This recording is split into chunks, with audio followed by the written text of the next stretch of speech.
Hey, what's up, everybody? Happy Tuesday to everybody. Thank you for joining us today. Today, we're going to be talking all about lasers and UV printing. And we've got our friend Stephanie Murphy with us here today. Say hi, Stephanie. Hello. And Nice. we are from, I think we're covering about half the country right now, right? So Will is over on the West Coast in California, and I'm in Oklahoma. And Stephanie, you're in Kansas City? Is that right? Yeah, right outside Kansas City. Yep. So we got to have some viewers come in for the East Coast just to kind of cover the whole country. That would be really great. But we're going to be talking all about UV printing today and how you could possibly combine UV printing with your laser. And we're going to try to cover a bunch of things. But as you are getting in here, if you've got questions about it, please drop them in the chat and we will try to get those to Stephanie as quickly as possible, see if she can answer those. And also, we know that a lot of you will be watching this on demand later because you may be at work or whatever, and that's great. If you have any questions, just drop it in the chat, even if it's after our live, and we'll do our best to keep up with those. And again, we'll pull in, we'll tug on Supergirl's cape there and have her answer for us if we don't know the answer. But we're just excited to do this with you. And Stephanie is going to be teaching at the Next Level Laser Conference here in August, in Texas. And we just wanted to give you a chance to get to meet her and kind of to learn a little bit from her, learn her teaching style. And she's going to be teaching a 90-minute class at the conference on this topic. So we thought this would be a great time to introduce you to her and to be able to ask questions. So Stephanie, it's really cool to have you here. Thank you. I have to do the obligatory weather question real quick because right now it is raining like crazy here. What's it look like in Kansas City right now? Hold on. It's cloudy. Cloudy? It's humid and cloudy. And sticky. So. And Will, go ahead and make us all mad. Make us mad. What does it look like? It's clear and 60 right now, high of 96 today, though. So it's going to be a warm one. Yeah. All right. That's cool. Well, we've got some people already joining us. This is great. Say hi in the chat. Let us know where you're watching from. And we're just going to jump into this. We're going to be dropping some links to get to Stephanie's content and her group and things. We'll drop that in the chat so you guys can click on those. So we'll take care of that. We've got her Facebook group that's there in the chat there. We'll drop some other links as well as we go. So why don't we get started with this? Stephanie, why don't you kind of tell us, how did you get involved with UV printing? How did you become interested in it? And my follow-up question to that is, did you start looking at it because other people had it and you said, oh, that looks cool? Were you trying to solve a problem you had? What made you dip your toe in the first time? What got you started? So I knew about UV printing has been around a really long time, surprisingly. It's just kind of trending now in the laser community, but there are people who've been UV printing since, the 90s. It's just that we never heard about it and it was a different kind of technology. But it was probably 5 or 6 years ago when I first saw something that was UV printed it was a Facebook group or something. And I saw it and I was like, that is amazing. But everybody was talking about how expensive it was. Like I went to the comments and they're like, that's unattainable, basically. And so I immediately was like, nope, that's never something that I'm ever going to be able to do. So just put it out of my head and move on. Of course, once you get that seed planted, it's there. And it just keeps coming and coming. And you're like, okay, well, how can I make this happen? And, okay, I know that I want to do this and it's probably not attainable, but I can't stop thinking about it. So it was a long time. My laser business started doing better and I started seeing more ways that I could combine the two technologies. I started selling things that, with pre-printed sheets of acrylic, and they started doing really well. And so at that point I was like, okay, I am spending all this money on UV printed sheets when I could probably do it myself. And I have all these other products that I want to be able to make that I could also, add on to. So at that point, I was like just researching UV printers, asking all the questions, doing the demos. And then I was like, okay, this is happening. I don't even care if I make my money back. This is happening. So yeah, it was just kind of one of those things where you know you have to have it and you make it happen. So That's great. That's great. So I know you started with a laser cutter engraver. Now that you've jumped into the UV printing world, what doors has that opened up for you as far as your creativity and other products that you're able to offer?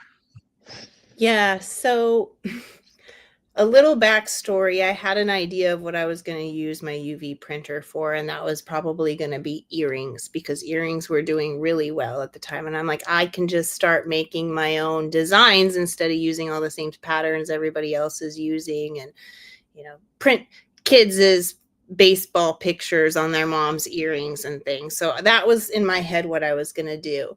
And then I went to a conference, a UV printing conference, and started like seeing the possibilities of all the things that other people were making in the community, a whole different community that I had never even been a part of, that I didn't know existed. And I remember coming home. It was a 9-hour drive home, and I was on the phone with my husband, and I was just rambling on like, and I can do this and I can do that, and then I'll be able to do this. And he's like, whoa, like slow down. You're up here. You need to be down here. And I was just like, I was so pumped. So when I got home, he's like, okay, I see how excited you are. Just do it. Like he knew it was over. There was no way that we were. Resistance is futile. Yeah. Yeah. And for me, it's just constant. Like I'll be focused on one product. I don't have a niche. I just do this because I enjoy it and I love making things. So it's something new all the time, So it's hard to say what one specific thing and is. Let me kind of follow up on that question, maybe drill a little deeper on that for a second. I imagine there's some crossover from your laser, and I imagine there's some things that you never did before. Like, are there some things that that you used to do with your laser that now you actually shifted completely to UV printing? And is there some other things where you combine the two? You know what I'm saying? Like, let me use a quick example, and you can give me some other ones. Like, perhaps you engraved tumblers with your laser, and maybe now you print them, or do you still engrave tumblers now that you have a printer, or do you just switch completely to the UV printing? So tumblers can be tricky depending on the machine that you have. I knew I didn't do a lot of tumblers in the beginning, so the UV printer can definitely do them. It's just a little trickier, and I have a flexible ink set that does well, but it's not quite as good as like the hard inks, because there's a difference for those who don't know. There's different types of inks and things. So for tumblers, not so much. I still love to engrave tumblers more than I probably like to print them, but the color aspect for customers is huge. So if you can show them the two, they're probably going to pick the colored one. Other products though, I've found that I use my laser less for pretty much everything except for making blanks. So now that's a tool that I use for blanks to then put in my UV printer. So, hat patches, ornaments, all those things that I used to engrave, it actually is a lot faster sometimes to just print, especially like with the combo of machines that I have and stuff. So, you find a different workflow and you start adjusting your products to what you want to do, really. I'll kind of follow up on this one too. I'm out of the three of us here, I'm the one that doesn't have a UV printer yet. So I'm going to be asking questions on behalf of all the viewers who don't have one, because I don't have one yet. One of the things that I've been asked a lot as a designer is, hey, have you thought about thinking about UV printing when you're designing for lasers? In other words, let me say that a different way. As someone who sells laser design files, have I thought about ways to integrate a UV printer into the designs themselves? And the answer is, I thought about it a lot.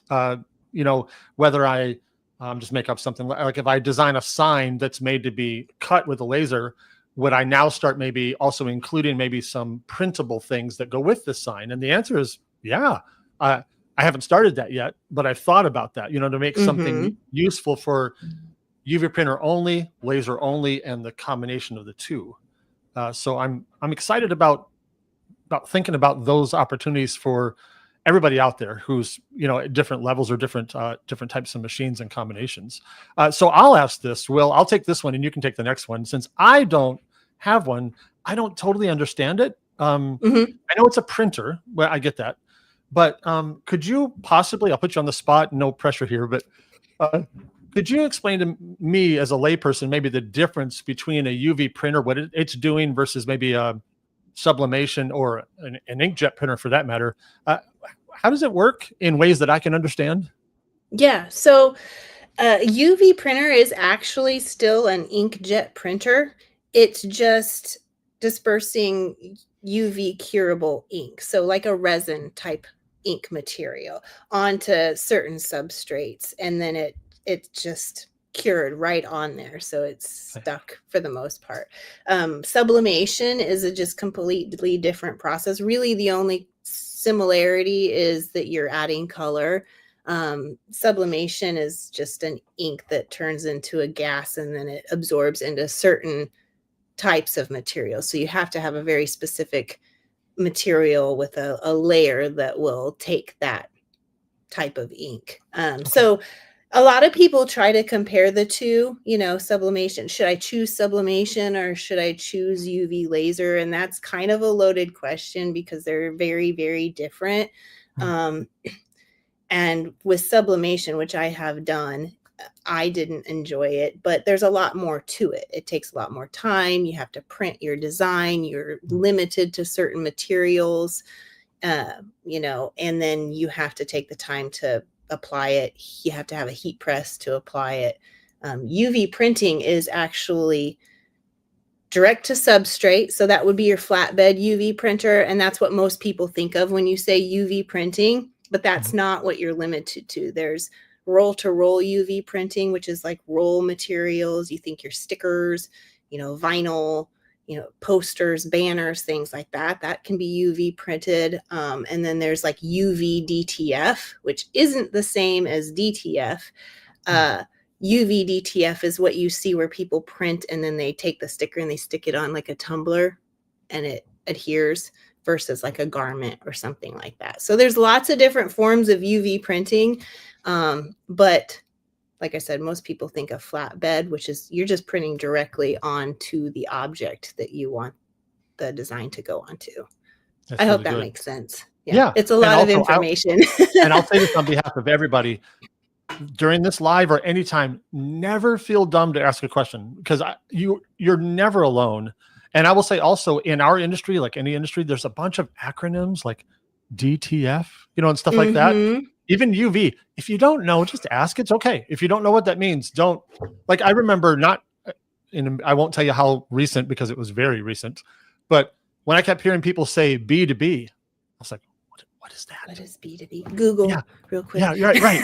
Chat GPT, what is that? And Yeah, yeah. so don't feel dumb at all. Please ask because we want to help you and we don't want to talk over your head. And if we do that, we didn't mean to. So ask questions. Don't feel bad at all. So Yeah. Will, grab this next question for us. We got a lot. We had a lot we want to ask you.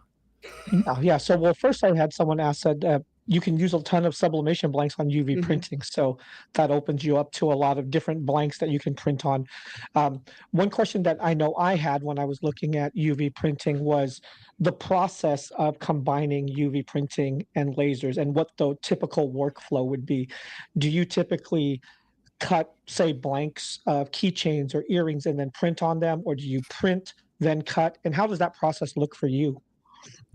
So it's going to depend on what the project is, really. If I'm doing a one-off sign, and I'm going to cut a big blank and I'm going to print on it after. So, and you can use a jig to do that. So if you do a lot of different signs, it's probably a good idea to make a jig that you can throw on the printer and then have a set area that prints on, and you can repeat that every time. If you're doing a lot of little things like earrings and things, you can print ahead of time or cut ahead of time and then lay all the little blanks out in either a jig or print an outline of the object onto the bed, like construction paper or something on the bed of the printer. You just have to think about your workflow. It's going to take a lot of time to do that, and lay all those pieces out. And if they're double-sided, then you got to flip them all over. So you can do, it's just not fun. And I've done it. And then it's going to depend on your equipment too. So, lasers with red dot pointers that have light burn, you can use the print and cut feature on there with the 2 targets. I actually spoke at a Trotec event, and I showed everybody the different methods of print and cut. And, that's an option too. And for the most part, it works pretty well. It's just different than, some other machines have automatic registration mark scanners or things like that. So it depends on the equipment that you have and what you have available to you on what your workflow's going to end up being. And you'll figure that out as you go. Yeah. Okay. I don't know if this is much of a question as much of a statement. I bet your UV printer is similar to when you first got did you start with a Glowforge? Is that right? I did start with a Glowforge for my laser. Yeah. Yep. And so for me, when I got my Glowforge, I wanted to cut and engrave everything. I mean, everything. Like, I mean, it didn't, all day, every day, I was like, oh, I can cut that. Oh, I can engrave that. Oh, can I do that? And it was like, that silly thing did not stop running for months. And when I say that, I also mean, let's just say that not all the things that came out of that laser were ready for public display, Yeah. Because not only did I not necessarily know what I was doing, I didn't have a plan, and there's nothing wrong with that. I mean, there's nothing wrong with that at all. But man, I was just doing everything. And well, that's how you learn, you got to do it all. And then, but do you have, we won't say that it's in the trash necessarily, but I assume that when you first got your printer, were you just sticking everything in there and, or were you methodical and planned out from day one? Well, at the time that I got it, I was very busy with one certain product that was selling well. So I was kind of, stuck to doing that. But as my products change, just because you have a really popular product, it's not always going to be that way. So you have to pivot. But as I started to get less busy with that, then I started trying to figure out other products and then getting a chance to play with my machine and just do whatever I wanted. So there were a lot of things that I printed, and design wise too. You're learning how to design versus laser products that you're cutting and printing. That's very different. So you have to figure all that out too. So there's a lot of things that went in the trash. Things that people didn't see on the social medias. Sure. Yeah. But that's part of it. You learn how to do everything, and it's fun, even when you have stuff that looks funny or doesn't turn out the way you want. So we talked about this before we went live, but I'll let you kind of think about this again when I ask it. Out of all the things that you've printed so far, what are a couple of the things today that you look back at the time you thought, wow, that's not something I ever thought of? Like you had mentioned earrings before, and that's great. But are there some things that you can share that you go, wow, when I first got this printer, this never occurred to me, but look what I'm printing on?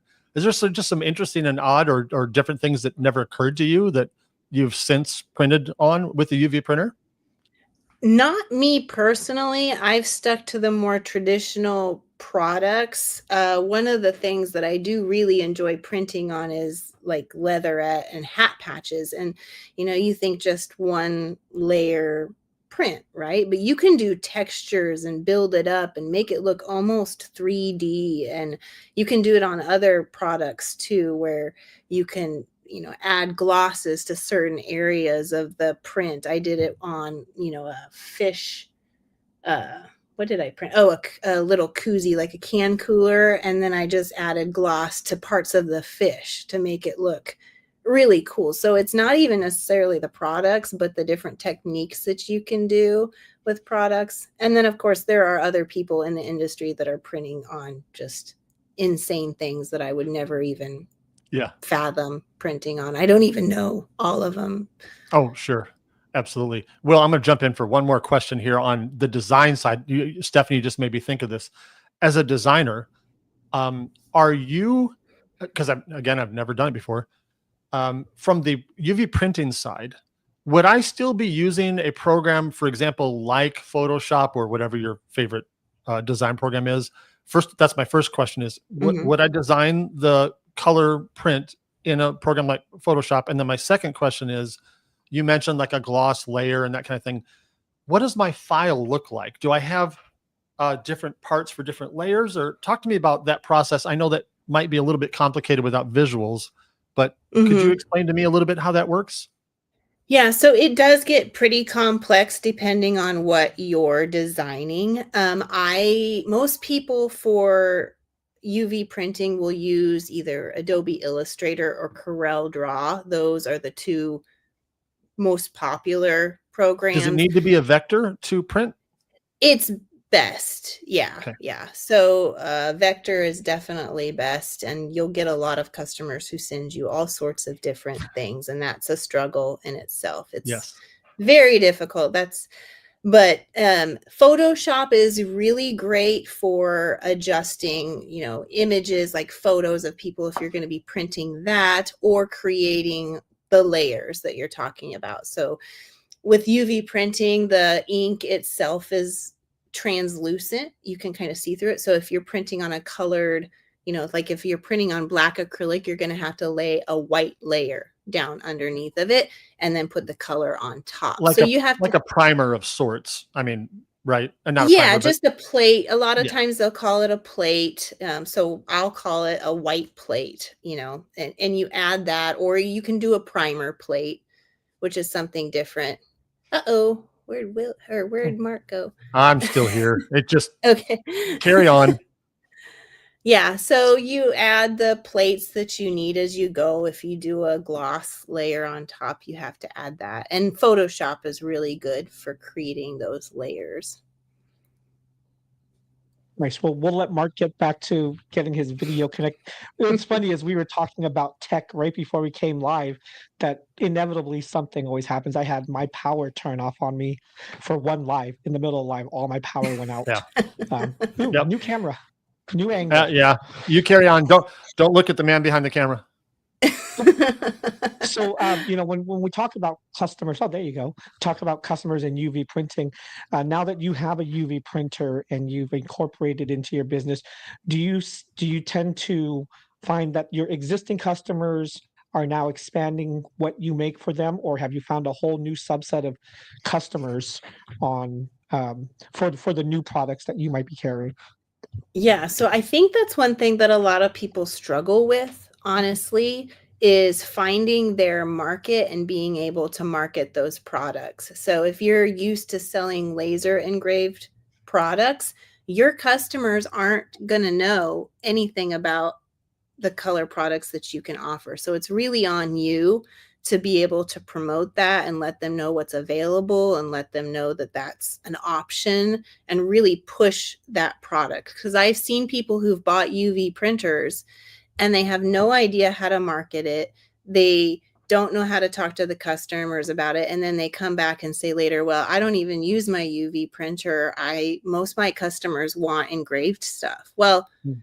most of the time that's their fault because they weren't really Yeah. pushing that product and bringing awareness to it. So, you can definitely do it. And I've done it. I've almost transitioned all of my products over to something UV printed. I might have to cut it on the laser or something like that, but almost everything that I sell now is UV printed.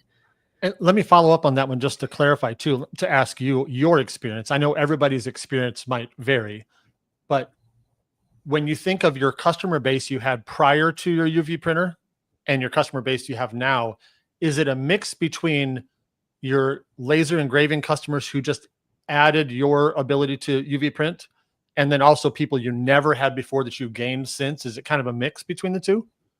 Oh, yeah. A lot of my customers were really excited about the color option. So, that was an easy sell for me. But then, of course, you're always building your market and your audience. So you're going to build it for whatever equipment you have. Yeah. Off topic, but I got a sandblaster too, just because I have to have all the things. Sure. But because I have that, and because I'm making videos and I'm showing it, I'm selling more sandblasted products by default. Whatever you're focusing on and Yeah. your marketing, that's going to be the customer base. If you're doing it right, that's going to be the customer base that you find. So, I now have a very, I feel like, broad, generalized audience of people who just like everything, and people are just like, whoa, you can do that, whoa, you can do that, so it's a lot of fun, really, Yeah. showing all the possibilities.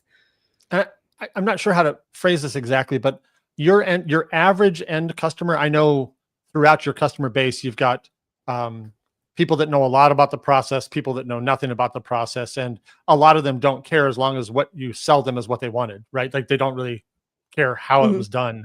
But Right. do you uh, are you just showing a picture of or to somebody saying, hey, I can make this, and they're not really interested in how it got there, you're just making this thing? Or are your customers actually interested in, oh, is that UV printing, is that sandblasting? Does that come up much, or is it just this is the product, N- this is how much it cost? Not so much the technical terms. They don't really care. If you're building your website and you're using the word UV printing as your keyword, you're not doing it right. Most Mm, customers aren't going to know, when they go on Etsy, I want a UV printed can cooler. yeah. They don't know what that is, and they don't care. They do care about the process. If you're creating social media, a little bit snippet of how it's printed with your printer and then the Yeah. end product, they care about that, but you don't need to use all the jargon and things. They're not going to understand that, and they don't care. Yeah. Same with, I see the same thing with laser stuff. So, sometimes we'll go in through our membership and we'll audit websites and things like that. And a lot of people will have a section that says laser products. Well, your customers probably aren't there searching, oh, I really want to buy a gift that's a laser product. They're going to want to buy, a personalized gift, or, Mm, something like that. So you really have to think of the words that you're using, and how you're marketing, and kind of, I don't want to say dumb it down, because that's not really the right yeah. term, but being able to meet them at their level, because we didn't know about this stuff either at one point, and we didn't know what the words were. So neither do they. They're not going to Like know. they understand engraving. They Yeah, don't, most people know sometimes. what that is, Sometimes. but they don't always know. That may not Like if have you said that may not laser have fit. engraving, if you just said engraved, I'm just making anything up. Engraved name tag or engraved Bible cover, or that's pretty much Mhm. all they want to know. They don't necessarily even care how you engraved it Right. necessarily. They When just they're want on your website trying to buy something, they don't care, and they don't know. They just want the name on it, and they want it to stay, and they want it to be good quality. yeah. That's Does it look just like about it. this? Great. Yeah, Like that. yeah. Yeah. I want my name on this thing, and I don't want it to rub off when I Yeah. use it. That's Right. pretty much it for the most part. People even don't understand engraving necessarily. They think it's vinyl. Like I think Will was starting to say, they don't really Yeah. know. No. Even when they've owned it for 3 years. And I had the lady at the post office one day. I'd go in and drop off my packages, and I don't remember how we got on the topic, but I think I said that I was shipping a tumbler or something. She's like, "Oh, you can make these?" And she held up one that she's had for years, and she's like, "So can you put the vinyl on like this?" And I'm like, "That's engraved." And she's like, "No, it's not." And I'm like, "Yeah, it is." And so I held it and I explained it to her. So she had it in her hand and she's used it Yeah. for years. She had no idea that it was laser engraved. So Yeah. there's a lot of people out there too that just don't know. Yeah. That's true. That's so good. Go ahead, Will. We got a bunch more that we want to try to get to before we run out of time. This is great. Yeah. So I got a quick question here from Dawn. On social media or branding descriptions, what do you use if not UV printing? Getting new shirts made and want to include laser engraving and UV printing, for instance. Yeah, so I typically stick with, what it is, which is, say you're printing a flowered shirt that says best mom ever or something on there, what it is. So a floral t-shirt for mom, who it's for and how it's used is Mm, typically, I think, the general formula for what you should be using on your SEO.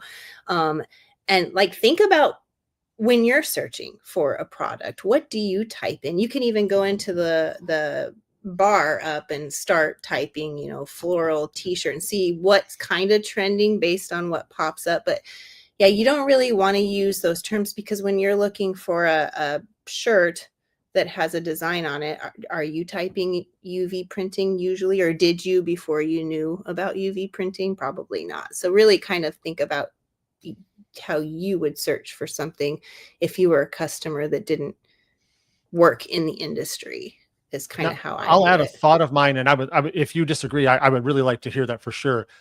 My follow-up to that would be, in your description, I'm not talking about the title.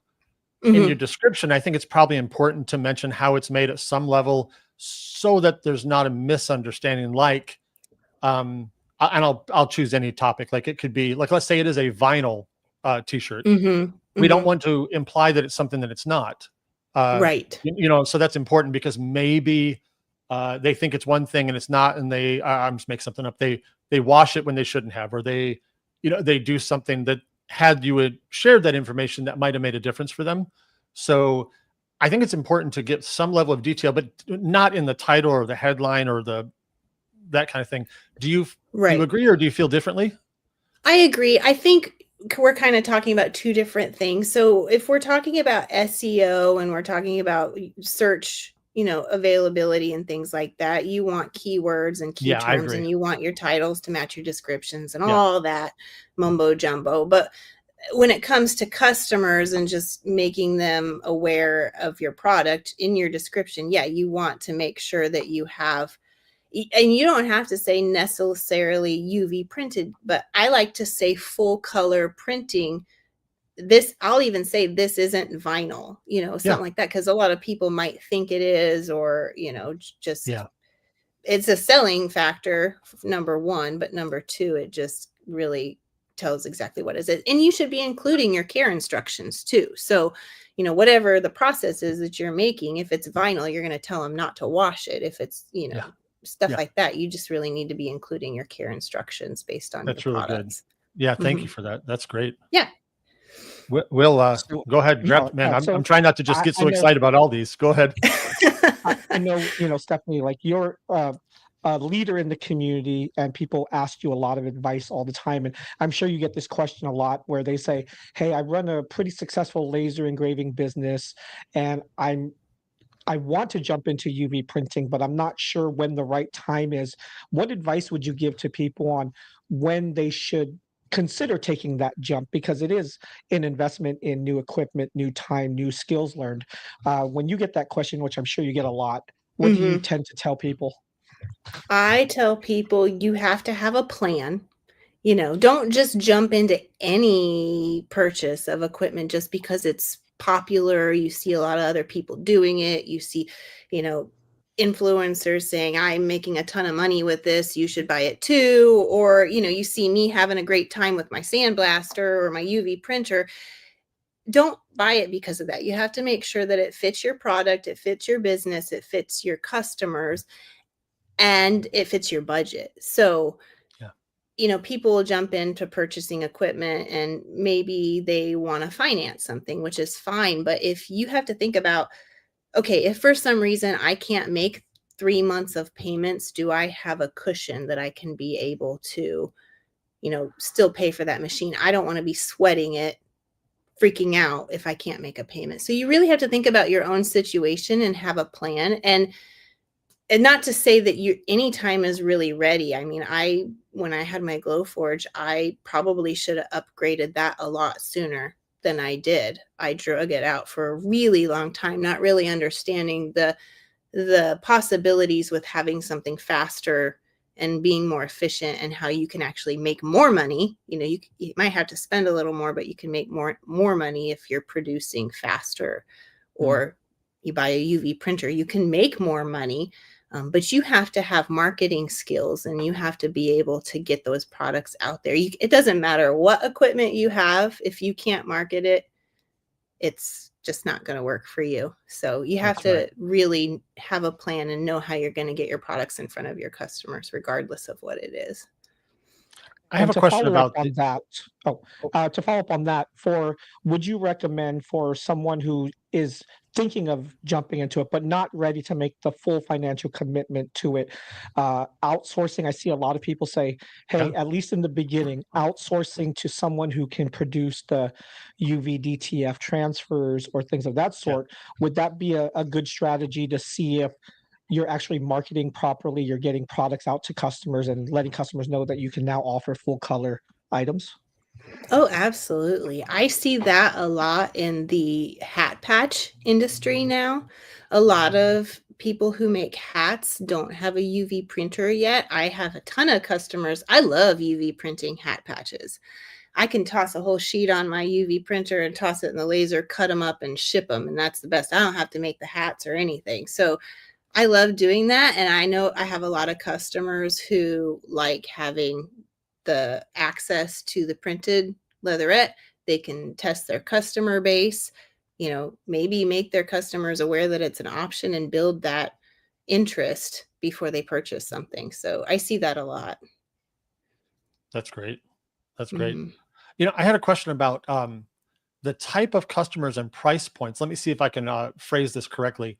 Have you found that when you added your UV printer, I know that sometimes you picked up completely new customers. I know that for sure. Mhm. Have you found that, have you been able to command a higher price point? Has that been a thing, or is it more that you've just been able to reach a broader audience, or both? Has your price point been able to change at all on that? Yes. And that still goes back to how you present it to your customer. I know a lot of people who don't increase their prices, which seems silly to me. One, because I've had them say, well, it's easier for me to UV print. It might be a little bit more expensive because you have a little bit of ink cost or something, but they're like, well, it's easier for me to UV print. It doesn't take me as much time, so I'm not going to charge the customer, which that's your choice as a business. But you really add a lot of value to your products with the color, Mm. and it's on you again. You got to shoulder that to be able to market that to your customers as a higher value item, and you can make a lot more money with UV printed products than you can with lasers. But you can make a lot of people can make more money with their laser products too. They I just need to think charge, but if that's a you whole made different a very topic. simple comparison, and I'm only picking a tumbler because I realize if you're comparing different products, the comparison will be different. But if Yeah. I said, here's a engraved tumbler, here's a color printed tumbler, in that respect, the color printed tumbler is going to probably have a perceived value as higher Mhm. to an Yep. average customer.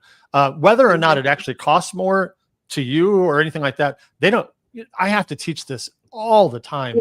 shouldn't Is matter. Yeah. is the Will, I'll let you actually say your phrase. I'll give you credit. What do you always say? Go for it. We set the price and the customer sets the value. Yeah, and in the end, if they don't perceive the value as something, they're not going to pay for it. That's the end. Yeah. And we can talk around that all day long, but at the end of the day, the customer goes, "I'm not paying that," or "I am paying Mhm. that." Right? And so Mhm. I think that the way they perceive the value is what matters most. And Yeah. if you said, I do a lot of awards, so I might say, this award that I made out of acrylic that I engraved, it cost me like $3, but the perceived value is 40.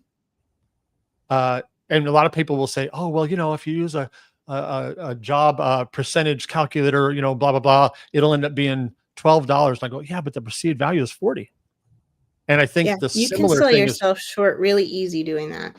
and yeah, and Yeah. I think that a lot of times adding color Mhm. raises the perceived value in people's minds. Right. Well, and a lot of people think they need to overshare. You don't to your customer. I have this No, engraved tumbler. I have this beautiful UV printed tumbler with full color logo.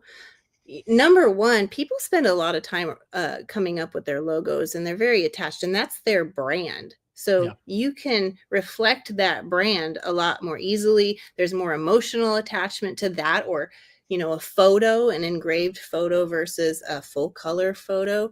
You Yeah. can really capture that emotion with that. You don't need to sit and say, well, I have this engraved one. It doesn't take me as long. And so it's cheaper. Or I have this UV printed one and I have this really fancy UV printer that goes through this Yeah. whole process. And that's why I charge more. Stop. Just Stop. you don't need to do that. No. This is what I have. This is what I have. This is engraved. This is beautiful print. Which one do you want? Yeah. This is the price. I'm laughing because you didn't do this on purpose, but this is what I have. And this is beautiful print. I'm kidding. Well, that's how you market, right? Yeah, sure. These are your options. This one's better. Another question I have as a designer, because I don't know how this works. If somebody I know you said that a vector is better. Now, technically, is it required or just better to use? Can you print a raster? You're going to get a lot better quality, and it's going to depend probably on your software, your RIP software for your printer too. Right now I have my Mamaki, so it uses Rasterlink, and I can run an EPS or a PDF on there. There may be others, but those are the only two that I ever use. And then I have seen in some of the other chats, like other UV printers with different RIP softwares use TIFFs or, things like that. So it's going to depend. But if somebody sends me a JPEG, I can almost guarantee you that it's not going to be good quality. And I'm either going to have to ask them for a vector file, or I'm going to have to do a lot of work fixing it, which I'm not going to do. So, which the reason I ask, and I'm not trying to push rasters at all, but I started as a graphic designer long before I was doing lasers. And you're absolutely right. If I had to pick a number, 8 out of 10, 9 out of 10, 9.5 out of 10, when they send me a JPEG, it's almost always just crappy quality. But every now and again, I get a really huge high-res PNG or JPEG that's actually gorgeous. It's just not a vector. And I was wondering, in those isolated instances, can I actually just print that thing as it stands? Well, a lot of times people are going to send you that for a photo. Like if they have a wedding photo or something, you're not going to probably get a vector file. What you're going to have to do is, right. You're going to have to go in and you're going to have to go into Photoshop, edit it a little bit, get it the way you want, and then save it as whatever your RIP software wants. So in those instances, as long as it's a high quality photo, you're probably going to be okay. You just have to send it to your software in the format that it requires. I don't want to distract everybody too much, but just for me, I'm just circling this for just a minute because I'm interested, because there are times when, for a variety of reasons, I'll talk about myself. 15 years ago, when I didn't even know how to make vectors, I was designing, and I'm a little bit ashamed, but this is the growth process. It's real.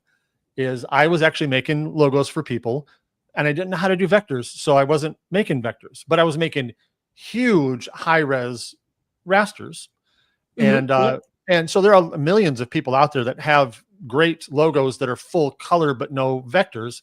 And I was thinking, man, if I had UV printer and they had a beautiful raster, maybe I don't have to mess around with converting it, because sometimes there's all these colors.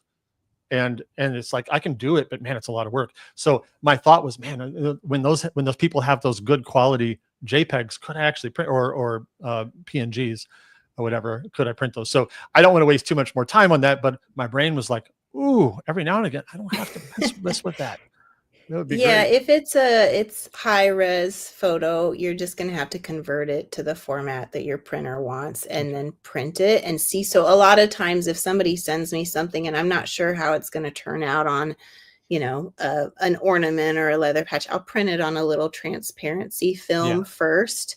And I'll put a white plate behind it if it needs it, to make sure it doesn't capture any ghost pixels. Because what a lot of people do is they'll take their image, they'll pull it into Canva, remove a background because you tell them you need a PNG with a transparent background, and then they send it to you.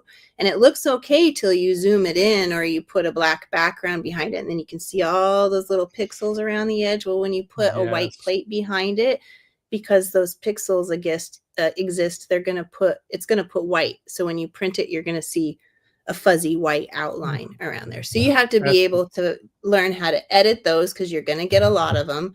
And then you're going to have to also be able to explain to a customer what you need. And that can be very difficult, because a lot of people don't understand, you know, or they'll send you an SVG, but what it is they took a JPEG and they saved it as an SVG. And like, that's not how that works. all day. Yes. Yeah, I get it every week. And it's frustrating, and it's hard not to get mad at them, but also they don't understand. They're not in the industry. So it's really kind of a balance of trying to educate them and also not get overly frustrated. And boy, there's an art to that, isn't there? For real, there is. That's really good. Will, I see a bunch of great questions coming in. You want to grab some of those? Yeah, let me grab this one from Stan over at Lens Digital, our buddy over What's at up, Stan? Lens Digital with the fiber. Can you Stan. use AI to convert to a vector file? So can they bring in the other files, bring it into Adobe Illustrator and convert it? Yeah, you can. You just kind of have to pay attention to like the quality of the picture and everything like that. So yeah, you can definitely convert things to SVGs or really anything in Adobe Illustrator. Yep. Okay. And when you first, now that you've had your UV printer for a while now, what are some things that you wish you had known before you bought a UV printer? And for people who are just starting out or considering it, how steep is the learning curve for UV printing versus, any other craft that we might take on? Things that I wish I would have known.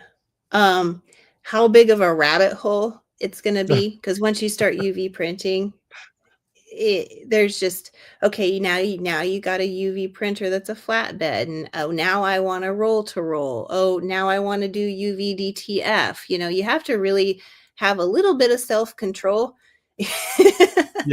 And really just try not to go crazy, which I can't say that I haven't done, but it's just really understanding your limitations and what your customers want, and not just doing the next thing because it's there. As far as learning curve goes, that's going to be depend on your learning. For me, I learned software and equipment pretty quickly. So for me, it took me a week, and I was, hitting the ground running and printing on pretty much everything. But I know other people struggle a little bit with learning, different programs and understanding equipment. For those, I see them that, it's harder. The nice thing is there's a community of people who are there to help, lean on them, find your people that, want to educate and help. Just do that. And there's always somebody out there who has more knowledge than you and is willing to help. So being able to ask for help when you need it, but also having that drive to learn and push yourself is also important. So, you can't be spoon-fed everything, but if it's difficult, you need to, be able to ask for help. That's great. I just one just popped in my head, and I thought I read this somewhere, but I could be totally wrong. And this may be brand dependent. And I'm not trying to elevate or lower any particular brand out there. That's not my point here. I'm a Mac guy. I do not care what people use, but do some printers require a PC? I know nobody requires a Mac. That's not a thing. But is that something I should look for? Is that a thing out there? As far as I know, every UV printer's RIP software requires a PC. I could be wrong, but from my experience, I know my printer does. I know the Refined Color does. Will does. LogoJet, I think, does. So those I know specifically do require Windows-based. Well, then I'll say a public service announcement for everyone else. If you're watching and you make printers, it's 2025. Get over that crap. That is stupid. It's so dumb. But anyway, that's me. I'm not representing Will or Stephanie or anyone else. I got 7 computers. I don't need an 8th one, but apparently I do, which is Yeah. Really And annoying. it's But not hard. I design everything on my Mac and send it to iCloud and pull it up on my PC that's oh, over I'm there. not saying it's hard. But I'm it's actually really just high tech. annoying. But You'd rather not have to do that no, extra step. yeah, But I've right. asked, and I don't think it's ever going to happen, honestly. So, we Yeah, just deal with that's it. their choice. It's a poor Yep. one, but I'll move on. Yes. Right. Noted. So yeah, right. And it's not you, and I know that. I know. I know. So when if I'm well, actually me, as I'm thinking about buying one, and I don't know what I don't know, and I would like to ask you specifically because you're for me, you're one of my experts. Other than the obvious budget, because everybody should consider their budget, obviously that's really important. Other than that, what features should I be looking for that I may not know that I'm looking for? That you would recommend? Hey, Mark, when you're considering this, look for this. What should I consider? So what I would recommend, no matter what brand of UV printer you're looking at, is at least kind of have an idea of what products you're going Yeah. to be printing on, because every printer, I don't care if you buy, the high-end printer or a budget printer, every printer has its, you know, things that it's advanced in and it works really well with, and things Yeah. that maybe not so much from printer to printer. So it's a really good idea to have it's probably going to change, as you get to UV printing, but at least have an idea of what you want to print on so that you can do demos.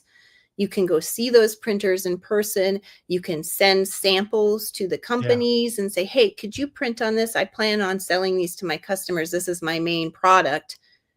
And see the whole process and understand what it's going to take to be able to create that before you buy a printer. So, I could get into the pros and cons of every brand, but I'm not going to. Yeah. But yeah, I mean, you just have an idea of what you want to do with it, what your budget is, and then talk to people who do what you do. Not people who own UV printers in general, but find somebody who's printing those products. If they'll share, they don't have to, but if they'll share their experience, like, no, this printer works really well on tumblers, or this printer works great on doing textured prints or something like that. So Yeah. you can educate yourself on the whole process of what you plan on using it for. Do I need to vent anywhere? Huh? Do Oh, I need no. to? Well, not with most printers. It's going to depend on your sensitivity too. I've seen people who've complained about the smell, and I don't smell mine at all. So Well, I the have, first thing for me would be toxicity, not whether I like the smell, but like, do I need yeah, to vent? no, not with the ones that I'm aware of. So like Okay. I have a Mamaki. I don't have to vent anywhere on mine. Okay. Okay. Good to know. Man, Will, I'm not trying. Since I'm the one that doesn't have one, I've got all these questions. Do you have any other? I'm hesitant to answer on some of those because now there are a lot of brands that are coming out, Yeah. that I'm seeing that I don't even have any experience with. So I don't want to tell somebody yes or Absolutely. no, and then Yeah. that's something that I'm just not aware of. But the ones that I know of are the main ones you see. Most of the time you don't have to vent. Well, and I would also, even though I don't have one, the idea of what I'm going to say here is true kind of across the board that I say all the time. When somebody is looking for a laser, or when somebody is looking for software that they want to use, in the list of things I recommend, one of the things I recommend is, hey, you're going to need support at some point. Mm-hmm. And one of the obvious boxes to check is, how good is the support from the company? Yes. But I also say you should find a community of people that you can get involved with that can help you answer questions. So for me, a strong selling point for me would be the fact that I could talk to you. Mm-hmm. You're not the only Yep. one, but Right. I would say, oh, I know someone that's ahead of me that's done this Yep. longer than me. And so my recommendation, I assume you would agree, is you're going to need to talk to some people besides the company. And again, I'm not downplaying the company because that's incredibly important. Oh, right. But I want, like, if I'll use software, they say, what do you recommend for software for design? And I say, I use Illustrator, but I'm not selling you an Illustrator. because Affinity Designer, Silhouette, Corel, Inkscape, those are all very viable. So what I tell them is, first of all, in the case of software, use the one that you're comfortable with, but know that you're going to need some help. And so I would look for a community that you can find help from. Right. So and that's exactly true, because even with you're choosing if you have a lower budget, you have to understand the implications that means. A lot of times that's a lack of support, or less people are using that, or whatever the case may be, and know your limitations. If you're an engineering mechanical genius, you probably don't care, because you could probably fix it and figure it out yourself. So that's awesome. That's not me.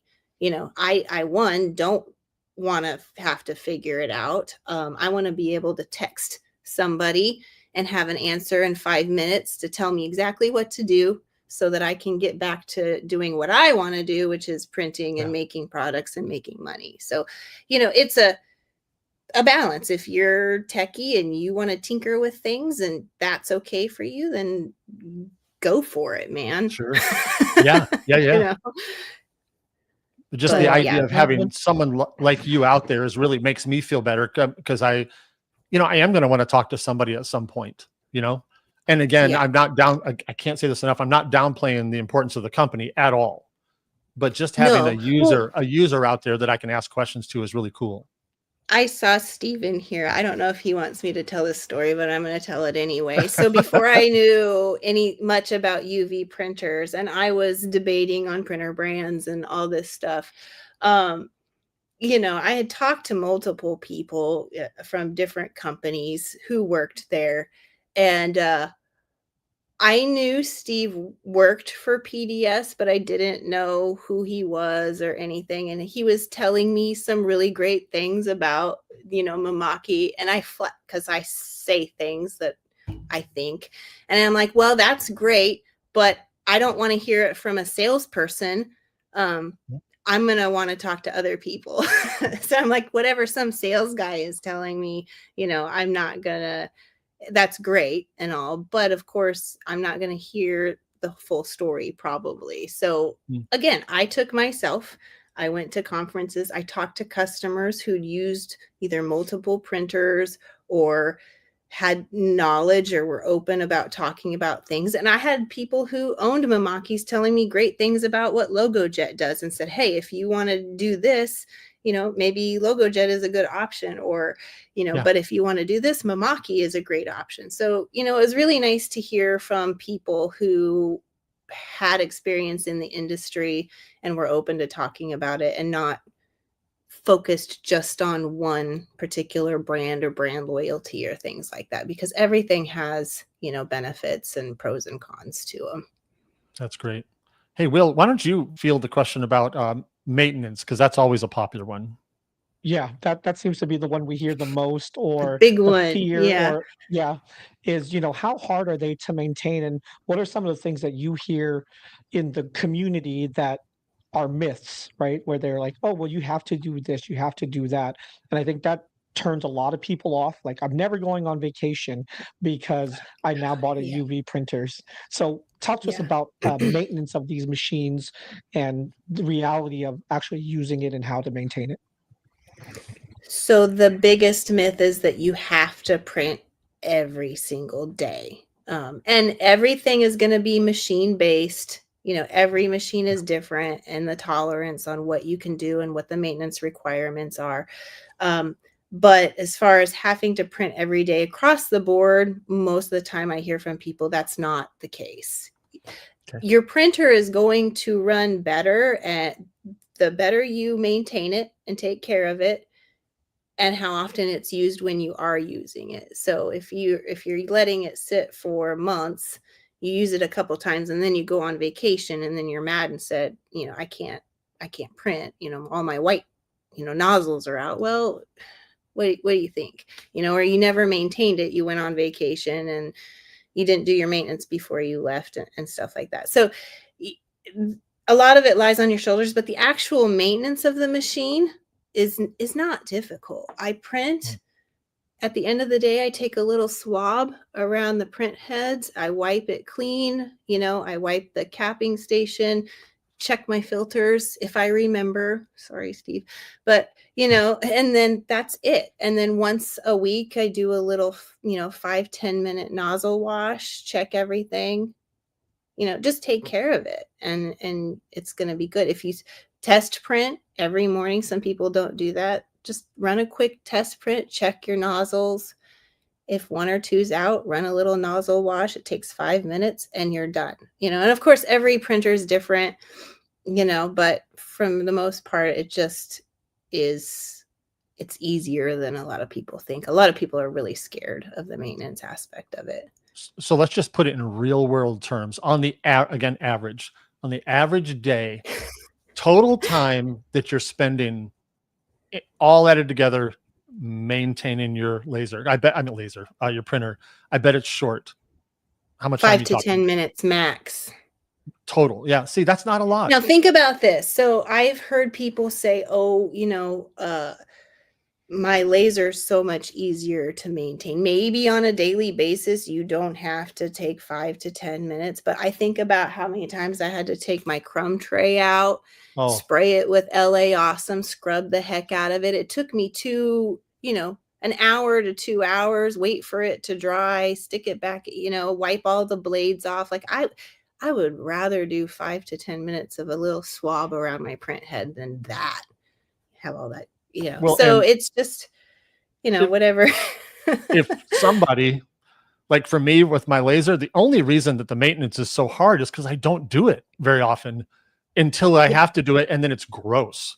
And I realize I was talking to, I don't know if Mikey and Jordan are watching right now, but there's some friends I have here in town. And I went to their warehouse yesterday and I saw their 2 lasers they had there, and they were embarrassed at how dirty their crumb tray was. And I was like, there was parts of their crumb tray that are actually silver. I don't know if y'all know that that's actually a color it actually ever is. Mine looks like a well-seasoned iron skillet. Like it is, black. And that's because I get lazy and I don't do any maintenance at all. And then when I get to it, it's just overwhelming. And so to hear you, I hear this as an encouragement is if I do a little bit of maintenance on any machine I have, a little bit every day, it's never overwhelming. Yeah.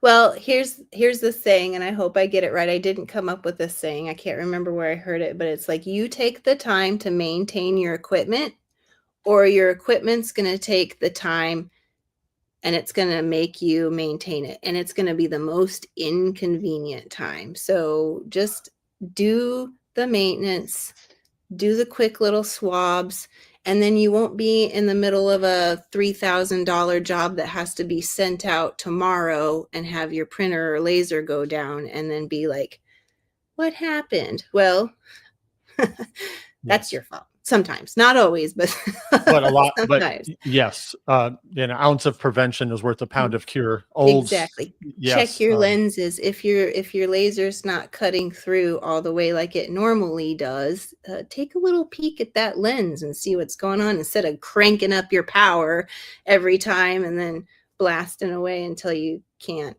laser anymore. I don't know what you mean. Yeah. None of us have honestly, ever done that. That's real talk, and I appreciate that. We'll grab that question. We run out of time. This is so good. Grab that last question or two, and we'll wrap up for the day. And I'll say before you grab this question, again, if you guys have any questions for Stephanie, we would love to see them in the chat. We'll try to keep up with them. We'll grab that last question. We'll tell everybody about the conference one more time, and then we'll let them go into the rest of their Tuesday. Well, we got one from Hannah, and you can answer this also via PM, but she just wanted to know what services you offer to others who might not have a UV printer. So currently what I've been doing a lot of, which I mentioned before, is I print a lot of hat patches for customers who want to make hats and they don't have a UV printer. I've been doing a lot of Next Level Laser Conference pins. So, and I love doing that. I don't know if you've seen any of my videos, but that's probably one of my favorite things. Yeah. It's just so much fun to be creative with people's logos and doing things. So shameless plug, if you want them, I really love doing them. So reach out to me. But any other products, I can Order do pins. pretty much, yeah, whatever. You have a UV printer, but okay, I'll do them. But yeah, so if there's anything in particular you ever want, just reach out and I And can. how would you like, what's the best way to reach out to you? Probably just either message me on Facebook or go to my website, which I didn't send the link for, but it's thecountryportswing.com, and just send me Thecountryportswing.com. send me a little, there's a little button at the top for custom orders. So just send me a message there. And correct me if I'm wrong, but I think, guys, if you get on Facebook and search for the Country Porch Swing, you'll find her quickly. It's not hard to find at all. It's not hard. You'll either find Porch Swings or you'll find me. Yeah. So pick me. Yeah. And maybe you can UV print on a porch swing. Who knows? I don't know. Oh, yeah, maybe we could try. That's right. That's really great. Stephanie, what a great time. Thank you for spending time with us. And I probably am going to get in your inbox for more questions because I still have more. But it's the same thing for everybody else. If you have more, drop it in the chat and we'll do our best to get it to her. This is great. She's going to be teaching at the Next Level Laser Conference here at the end of August. So if you can join us, we'd love you to. You can grab more information at nextlevellaserevents.com.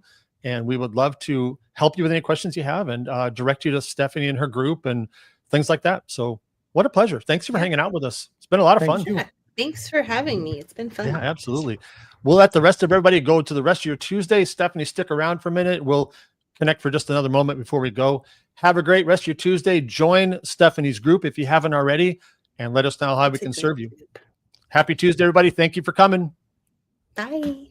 Bye.